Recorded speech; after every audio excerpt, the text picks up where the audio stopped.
Hello student, स्वागत है आपके अपने यूट्यूब चैनल में। तो इतिहास के क्लास के सीरीज को आगे बढ़ाते हुए हम लोग जो है पहुंच चुके हैं खिलजी वंश में, है ना। और खिलजी वंश को आज हम लोग कवर करने वाले हैं इस चैप्टर में। खिलजी वंश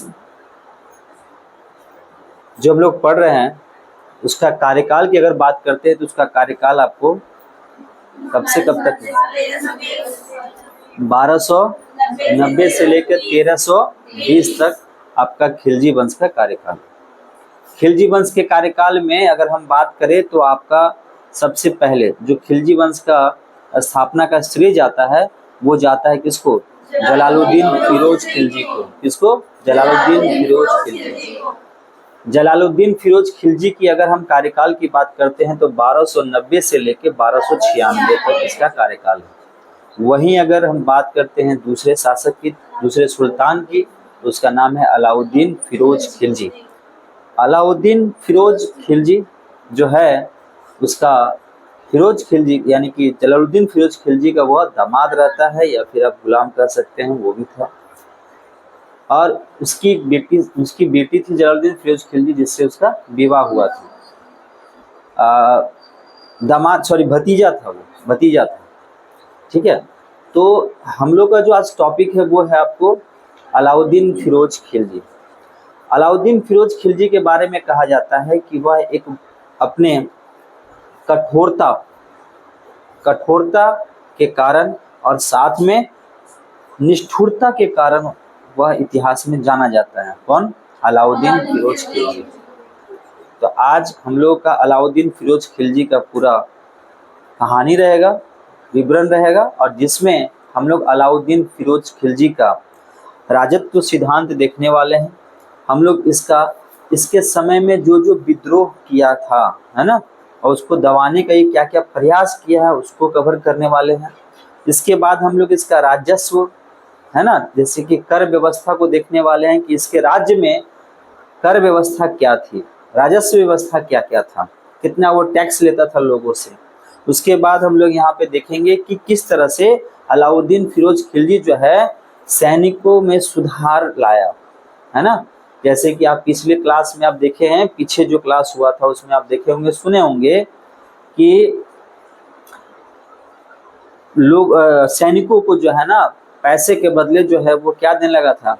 भूमि दिया जाता था, जिसे हम लोग एकता प्रथा के नाम से लोग जानते हैं। ठीक है, उसके बाद हम लोग देखेंगे कि अलाउद्दीन फिरोज खिलजी के समय में, अलाउद्दीन खिलजी के समय में आपको बाजार व्यवस्था क्या था। ठीक है, बाजार व्यवस्था क्या था। उसके बाद इसका प्रमुख उद्देश्य को हम लोग कवर करने वाले हैं इस वीडियो में, और हम लोग इसका राज्य विस्तार नीति को कवर करने वाले हैं इस पूरे वीडियो में। ठीक है, तो कहानी की शुरुआत करें इससे पहले आपको हम बता दें कि हमारा जो आज का यहाँ पे कैरेक्टर है अलाउद्दीन खिलजी, वह बहुत ही दिलचस्प कैरेक्टर है। ठीक है, आप लोग सुने होंगे कि इस पर एक फिल्म भी बन चुका है पहले भी, है ना, जिसमें आप नाम देखे होंगे। एक फिल्म का नाम था शायद पद्मावती नाम था ना, पद्मावती पिक्चर था जिसमें बनाया गया था एक फिल्म इसके ऊपर में, अलाउद्दीन फिरोज खिलजी। तो जो हम लोग आज पढ़ने वाले हैं अलाउद्दीन फिरोज खिलजी यानी खिलजी वंश, इस खिलजी वंश में हम लोग देखेंगे कि कैसे उस समय भारत में, उत्तर भारत में, अब आपको हम थोड़ा सा यथास्थिति बताने वाले हैं। ठीक है, कैसे अब उत्तर भारत में कौन कौन से ऐसे राज्य थे जो अपने आप को खिलजी के समय में एक तो स्वतंत्र रखे हुए थे और बार बार उसको टारगेट करते थे। किसको? अलाउद्दीन खिलजी पर, है ना। जैसे कि आप नाम सुनोगे रणथंबोर, ठीक है, आप सुनोगे अजमेर, आप सुने होंगे आपको क्या नाम है, अजमेर, गुजरात हो गया। ठीक है, प्याजी नीची देवगिरी हो गया। तो ये सब बहुत ऐसे प्रदेश थे जो अपने आप को स्वतंत्र रखे हुए थे और अलाउद्दीन खिलजी के सामने में जो है मतलब दृढ़ता के साथ में इससे लड़ाई करते थे। लेकिन दुर्भाग्य भी बहुत सारा है, वो कहानी हम लोग कवर करने वाले हैं। ठीक है, तो चलिए हम लोग स्टार्ट करते हैं, है ना। और सबसे जो हम लोग रानी पद्मावती के बारे में पढ़ेंगे तो रानी पद्मावती का जो महल था, है ना, जो वहाँ पे शासक थे रतन सिंह, उनका जो महल था जो चित्तौड़गढ़ में था, चित्तौड़, तो हम लोग उसका एक अलग से पूरा कहानी देखने वाले हैं। चित्तौड़ का, रणथंभौर का भी अलग से देखने वाले हैं, लेकिन इसमें सिर्फ हम लोग अलाउद्दीन के बारे में चर्चा करेंगे, कहाँ कहाँ कैसे कैसे लड़ाई किया। तो आइए चलिए हम लोग इस वीडियो को स्टार्ट करते हैं। तो हमारा जो इसमें कैरेक्टर है वो है अलाउद्दीन फिरोज, अलाउद्दीन खिलजी। अलाउद्दीन खिलजी का जो जन्म होता है वो 1266 ईस्वी में होता है, 1266 ईस्वी में होता है। अलाउद्दीन के बारे में कहा जाता है कि अलाउद्दीन जलालुद्दीन का दामाद था या फिर भतीजा भी कह सकते हैं। भतीजा था और दामाद भी था। किसका? अलाउद्दीन, जलालुद्दीन फिरोज खिलजी का। जलालुद्दीन फिरोज खिलजी जो अपना वंश को स्थापित किया था उसका नाम था क्या? खिलजी वंश। और खिलजी वंश का जो कार्यकाल है वो 1290 से लेकर 1320 तक है 1290 से 1320 तक उसका कार्यकाल है। और 1290 में जलालुद्दीन फिरोज खिलजी जो है वो गद्दी पर बैठता है। किसको मार के? कैमूर्स को मार के, कैमूर्स को मार के, जो गुलाम वंश का अंतिम शासक था। बच्चा था, नाबालिग था, उसको हत्या करके यह गद्दी पर बैठ जाता। दुर्भाग्यवश जो है केवल ये 6 साल ही शासक कर पाया। कारण क्या है शासन करने का 6 साल? तो उस कारण को हम लोग अभी स्पष्ट करने वाले हैं। अब 1296 में इसकी हत्या कर दी जाती है। और याद रखिए हत्या करने वाला कोई और नहीं होता है, इसका खुद का दामाद या भतीजा कह सकते हैं, उसका नाम था अलाउद्दीन फिरोज खिलजी। अब हत्या करने का उद्देश्य क्या था, किस लिए हत्या किया, इस विषय को हम लोग आगे लेके चलेंगे। लेकिन उससे पहले जान जाते हैं कि जो अलाउद्दीन फिरोज खिलजी था इसकी पत्नियों का नाम क्या था, उनके बच्चे का नाम क्या था। अगर पत्नियों की बात करें तो इसकी जो जलालुद्दीन फिरोज खिलजी का जो बेटी थी जिसका नाम था आपको क्या? मलिक जहां, ये इनकी पत्नी हुई। दूसरा महरू जो अल्प खान की बहन थी वो उसकी पत्नी हुई। और तीसरा कमला देवी इसकी पत्नी हुई। अगर हम अलाउद्दीन खिलजी की संतानों की बात करते हैं तो संतान आपका लिखा हुआ है यहाँ पे, देख लीजिए। खिज्र खां, सादी खां, कुतुबुद्दीन मुबारक शाह और शहाबुद्दीन उमर, ये पुत्र इनके थे। अब कहानी को आगे लेते चलते। कहानी में देखिए, कहानी आपको हम सुनाने वाले हैं एक रोचक बना के, ठीक है। इतिहास को अगर आपको समझना है तो जब तक उसमें जान नहीं डालिएगा, रोचक बातें नहीं डालेंगे, तब तक आपको समझ में नहीं आएगा। ये तो हम लोग को क्लियर हो चुका है कि हम लोग अलाउद्दीन खिलजी का जन्म जो है 1266 में हुआ और 1296 में इसने अपने ससुर की हत्या कर दी। ससुर की हत्या करने का रीजन क्या था तो चलो उस पर अब बात करने वाले हैं, ठीक है। अब इसको हम लोग राजा बनाने वाले हैं। अब राजा ये कैसे बनता है 1296 में, इस पे चर्चा करें, जो सुल्तान बने। अब होता यह है कि जलालुद्दीन फिरोज खिलजी जो है, आप यहाँ पे देखिए लिखा हुआ है कि सबसे पहले 1292 ईस्वी में भिलसा पर आक्रमण करता है। अब भिलसा पर आक्रमण करने के लिए जो भेजता है वो भेजा कौन इसको?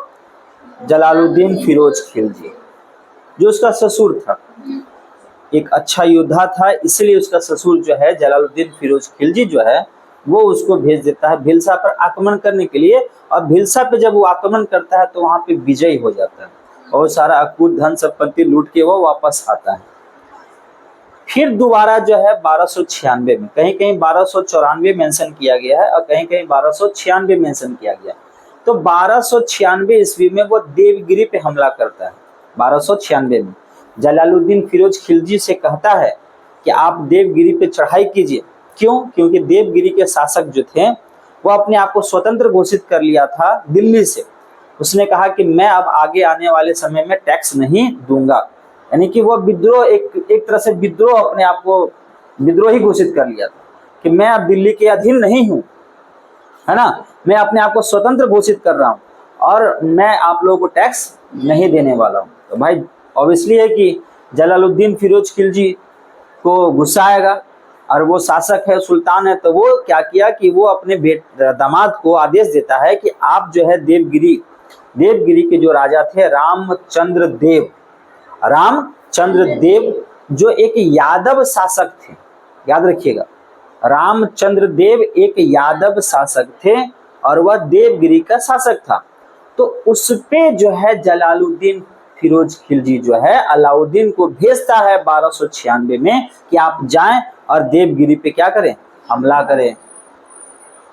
जलालुद्दीन फिरोज खिलजी निकल गया हमला करने के लिए, ठीक है। और जैसे ही पहुंचता है देवगिरी में तो रामचंद्र देव जो यादव वंश थे उसके बीच और अलाउद्दीन के बीच में जो है युद्ध होता है, और इस युद्ध में अलाउद्दीन जो है वो जीत जाता है, याद रखिएगा, जीत गया। अब यही बाद में भी 1307 ईस्वी में भी देवगिरी में दोबारा हमला किया जाएगा, और 1307 ईस्वी में गद्दी पे कौन है, अलाउद्दीन होगा 1307 में कौन होगा, अलाउद्दीन, लेकिन अभी कौन है, जलालुद्दीन। और जब देवगिरी पे हमला किया जा रहा था अलाउद्दीन के द्वारा, तो यह अवध का सूबेदारी पे था। अवध की सूबेदारी का जिम्मेवारी किसको था, अलाउद्दीन को। गद्दी पे कौन बैठा हुआ 1296 में, जलालुद्दीन फिरोज खिलजी। या भेजा इसको देवगिरी के, जाइए आप उस पे हमला कीजिए, वो विद्रोह कर दिया। अब हमला किया, हमला करने के बाद जीत भी लिया। देवगिरी के राजा थे रामचंद्र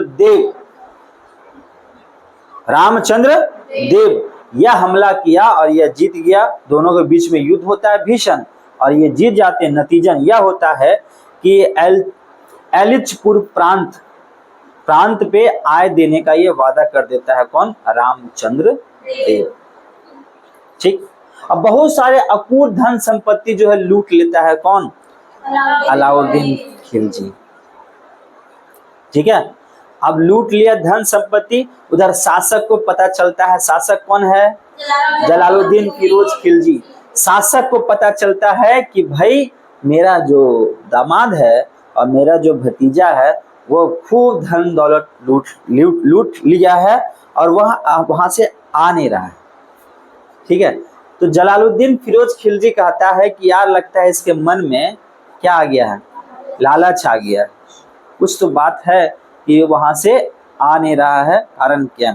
तो जलालुद्दीन फिरोज खिलजी जो है अपने सैनिकों को लेकर, है ना, कहा जाता है उस समय 50,000 सैनिकों को लेकर वह कूच करता है देवगिरी की तरफ, जहां पे अलाउद्दीन खिलजी था। अलाउद्दीन खिलजी पहले से षड्यंत्र रच के रेडी रहता है कि अब तो ये बुजुर्ग हो चुके हैं, इनका तो अब कुछ होने वाला है नहीं, ये गद्दी छोड़ नहीं रहे हैं, है ना, इनका कुछ उपाय किया जाए तब ना साम्राज्य आगे बढ़ेगा। ऐसे कैसे बढ़ेगा, यही चिपके रहेंगे तो साम्राज्य आगे बढ़ेगा, नहीं बढ़ेगा। नो डाउट जलालुद्दीन खिलजी पहुंचता है, ठीक, एक नदी के किनारे। वो नदी शायद आपको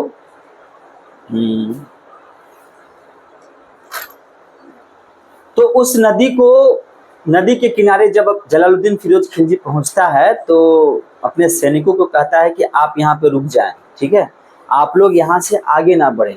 उधर अलाउद्दीन पहले से रेडी है कि इनको क्या करना है, खत्म कर देना है। लेकिन यह जानकारी जलालुद्दीन फिरोज खिलजी को नहीं है। जलालुद्दीन फिरोज खिलजी जा रहा है, वो किस लिए जा रहा है कि उस धन संपत्ति लेकर बैठा हुआ है, उसके लगता है मन में लालच आ गया। ये भी चाह रहा था कि किसी भी तरह से उसको समझा दे या फिर हटा दे, कोई पर्पज से वो भी जा रहा था। नदी के किनारे जब पहुंचता है तो जलालुद्दीन फिरोज खिलजी अपने बहुत सारे सैनिकों को बोलता है आप यहीं पे रुकिए, वरना वो सचेत हो जाएगा, उसको लगेगा कि मेरे पे हमला करने के लिए पहुंच चुके हैं और हमको मार देंगे। तो उसको बोलते हैं, आप लोग रुकिए, जो जलालुद्दीन फिरोज खिलजी का नजदीकी था उन लोगों को लेके ये पहुंच जाता है अलाउद्दीन के पास। ठीक है, एक अलाउद्दीन, एक रूम में अलाउद्दीन जो है वो जलालुद्दीन से मिलते हैं। अब चूंकि इनके राजा सुल्तान थे तो कहा जाता है कि जब ये सुल्तान पहुंचते हैं जलालुद्दीन रूम में, तो रूम में उनका जो एटीट्यूड रहता है, क्योंकि वो सुल्तान है, टोपी उपी पहन के एकदम पहुंचे हुए हैं, वहीं दूसरी तरफ अलाउद्दीन जो है वो भी जो है एक सुल्तान की भांति अपने आप को रिएक्ट करते हैं। मतलब उस अलाउद्दीन के मन में सुल्तान का जो कीड़ा था वो जग चुका था, वो भी रिएक्ट, यानी कि उसी तरह से उनका रिएक्शन देता है, एक सुल्तान की तरह खड़ा होना, है ना। और उसके बाद फिर जलालुद्दीन के साथ में उनका जो वार्ता होता है सामने में, तो अलाउद्दीन पहले से अपने 2 सैनिकों को अलर्ट करके रखा था कि जैसे ही हम इनसे गला मिले आप जो है इनको हत्या कर दीजिए। और जैसे ही जलालुद्दीन जो है अलाउद्दीन के साथ में गला मिलता है, आओ दामाद बाबू कैसे हैं, बहुत अच्छा लूट लिए हैं सब कुछ, लेकिन तब तक अलाउद्दीन समझ जाता है कि नहीं, इनके मन में भी खोट चल रहा है, ये हमको सकता मार देंगे। तो अपना सैनिक को इशारा करता है और सैनिक आगे पीछे से उसका क्या कर देता है, हत्या कर देता है। जलालुद्दीन फिरोज खिलजी का कहानी समाप्त। लेकिन समाप्त हो गया कहानी, अब जलालुद्दीन के साथ में उसका जो नजदीकी लोग था वो तो पहुंचा था महल में, मतलब वहां पे, है कि नहीं। अलाउद्दीन को लगा कि अगर भाई इस राज सुल्तान को तो हम मार दिए और ये जितने लोग यहाँ पे आए हैं सब वफादार हैं इनके, है ना। अब वफादार लोग हैं तो हो सकता है कि ये हमको भी क्या कर दे, हत्या कर दे।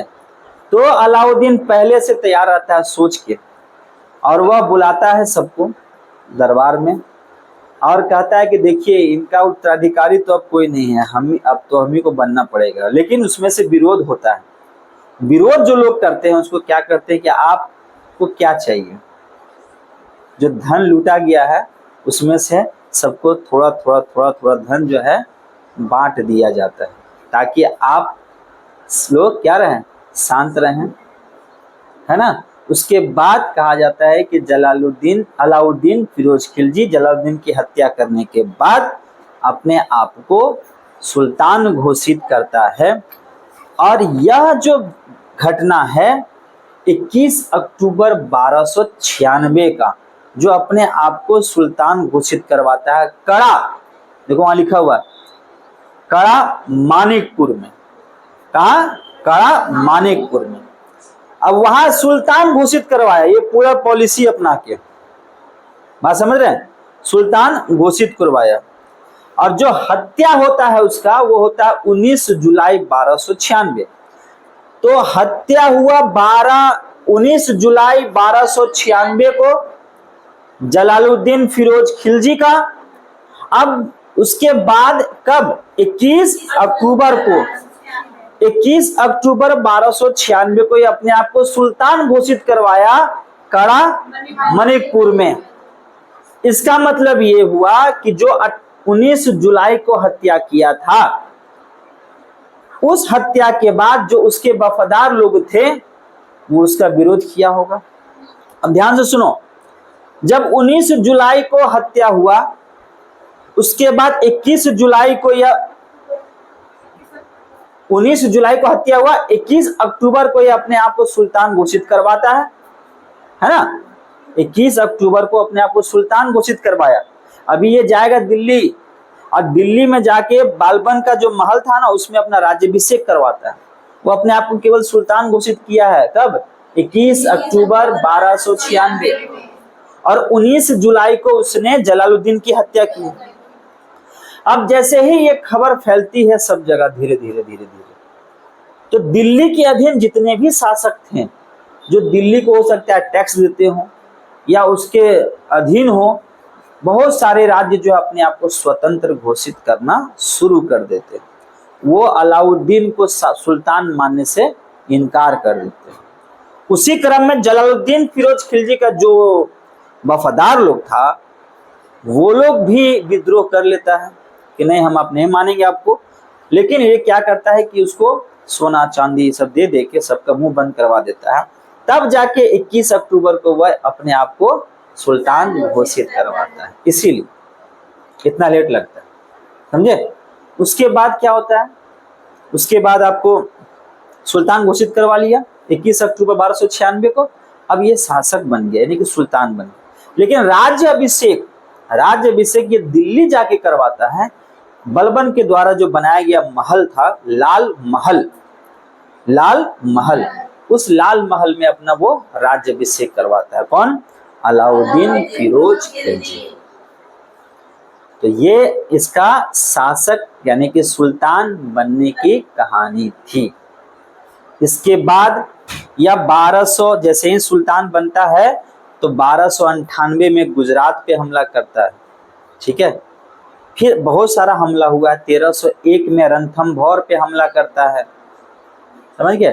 तो इसको हम लोग अब आगे नेक्स्ट वीडियो में कवर करने वाले हैं। तो कैसे ये शासक बना ये हम लोग को समझ में आ गया है। शासक बना है कब? 1296 में, तारीख 21 अक्टूबर 1296। हत्या कब किया? 19 जुलाई 1296। 19 जुलाई 1296 को इसने हत्या किया जलालुद्दीन फिरोज खिलजी को। 1200।